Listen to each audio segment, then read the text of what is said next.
La amputación de la memoria histórica ancestral. La estrategia del Estado mexicano de amputarle al pueblo su memoria histórica y su identidad cultural ancestral como estrategia para dejarlo amnésico, indefenso y cooperante con el sistema neocolonial. Los recién llegados Mestin, después conocidos por mexicas y ahora por aztecas, han desplazado en la historia oficial de la memoria histórica del pueblo a la cultura nahua. La milenaria cultura nahua de Cuicuilco, Chalcatzingo, Teotihuacán, Cholula, Culhuacán, Xochimilco, Azcapotzalco y Texcoco, por citar solo algunos tolanes. En efecto, no se tiene la noción de cultura nahua, como sí se tiene las nociones de cultura maya, zapoteca o purépecha, por citar tres. Se ha hecho lo posible por confundir a la cultura nahua con la cultura mexica. Esta confusión en muchas personas que no tienen un conocimiento más profundo de la historia ancestral de la náhuatl hace creer que los mexicas son los inventores y desarrolladores del conocimiento milenario que recibieron de la Toltecayotl. Los Mestin, como se llamaban a sí mismos cuando llegaron en la tercera gran oleada de pueblos nómadas del norte, no hablaban la lengua náhuatl, eran cazadores y recolectores, no sembraban milpa, vestían con pieles y no tejían el algodón. Como hijos de la cultura del desierto, tenían valores y principios que los hacían pueblos muy capaces y resistentes para sobreponerse a la adversidad. En todo el mundo, las culturas del desierto crearon pueblos muy sólidos, porque la sobrevivencia en el desierto es un desafío de vida o muerte. Existe un viejo proverbio del pueblo tuareg del desierto del Sahara. Dios creó el agua para el disfrute de los hombres y el desierto para que el ser humano se conozca. Así pues, los Mestin recibieron la sabiduría milenaria de la Toltecayotl por los pueblos nahuas del altiplano central, que no desaparecieron en el colapso del período clásico del final del esplendor. Esos pueblos recibieron hospitalariamente a los migrantes de los desiertos del norte. La primera gran oleada de gente del norte venía dirigida por Xolotl, quien finalmente se asentó con su gente en lo que hoy es Texcoco. El segundo grupo venía dirigido por Acolhua y se asentó en lo que hoy se conoce como Azcapotzalco. El tercer grupo y último venía dirigido por Tenoch. Primero se asentó en lo que hoy es Culhuacán, pero fueron corridos y un grupo se fue a vivir a un islote de los dominios de Azcapotzalco que más tarde se llamará Tenochtitlan. Y otra parte del grupo de Tenoch se fueron a vivir a Texcoco. Todo esto en el siglo XII. La historia de los Mestin fue muy difícil. Expulsados de Culhuacán por una disputa con sus anfitriones, vagaron en el Valle de México en busca de un espacio para vivir. Finalmente, quedaron como tributarios del señorío de Azcapotzalco e iniciaron una vertiginosa absorción de la cultura teotihuacana.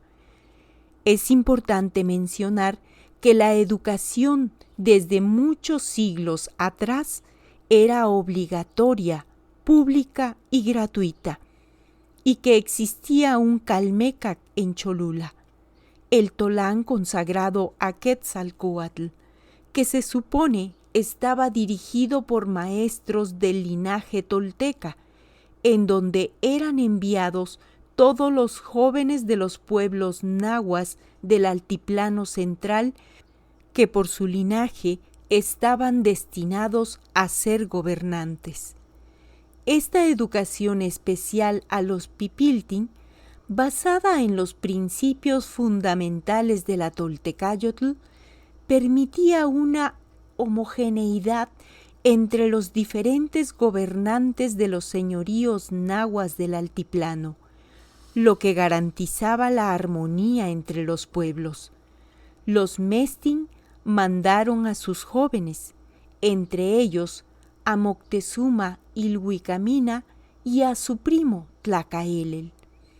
Este último fue un hombre muy inteligente y un estadista que le dio a los conocimientos de la Toltecayotl un giro de 180 grados, creando con las bases de este milenario conocimiento espiritual la Mexicayotl, con un sentido pragmático y material del mundo y la vida.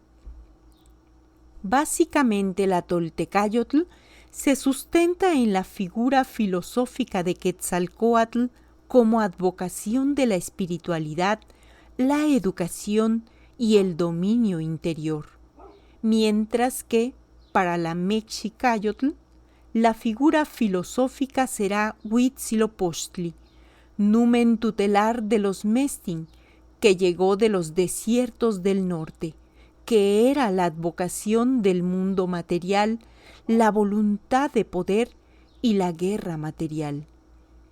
De este modo, Tlacaelel, cuando fue Cihuacóatl del Tres Tlatoanis, Izcóatl, Moctezuma, Ilhuicamina y Axayácatl, pudo realizar los cambios ideológicos que se tradujeron en cambios en los usos y costumbres del pueblo Mestin y que propiciaron un espectacular crecimiento y expansión en muy breve tiempo, toda vez que el aspecto material de la vida como fundamento existencial no estaba en la milenaria tradición de la Toltecayotl. Tlacaelel, como estadista visionario, le diseñó a su pueblo un destino manifiesto.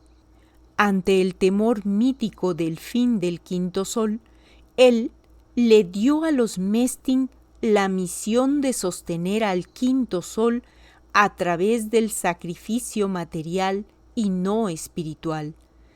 Las guerras floridas toltecas, en donde se enfrentaba al enemigo interior para florecer el corazón, se convirtieron en guerras expansionistas contra sus vecinos.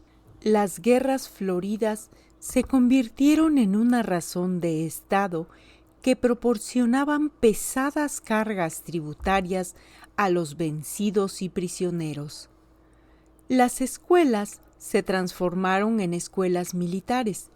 Se desarrolló el comercio y dejó de ser el intercambio a través del trueque.